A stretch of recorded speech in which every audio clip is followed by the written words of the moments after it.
উদ্ধারকারী ট্রেনের সাহায্যে তোলা হচ্ছে বগি। কয়েক দফার চেষ্টায় ব্যর্থ হয়ে নেওয়া হয় ক্রেনের সহায়তা।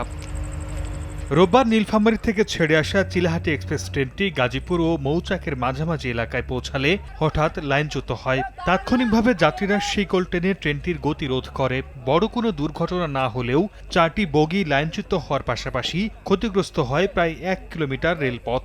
এতে বন্ধ হয়ে যায় ঢাকার সঙ্গে উত্তরাঞ্চলের রেল যোগাযোগ। খবর পেয়ে ক্ষতিগ্রস্ত বগিগুলো উদ্ধারে কমলাপুর থেকে যায় উদ্ধারকারী ট্রেন।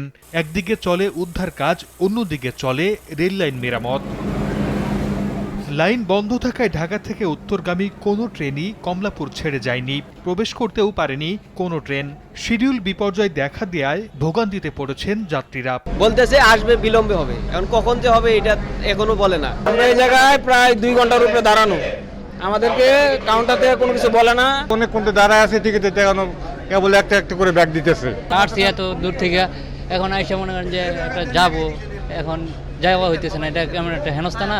শুধু এবারই নয়, এর আগেও বেশ কয়েকবার একই লাইনে ট্রেন দুর্ঘটনার ঘটনা ঘটেছে। তাই লাইন মেরামত করে স্থায়ী সমাধানের দাবি স্থানীয়দের। সর্দার মোহাম্মদ আরিফ, সময় সংবাদ।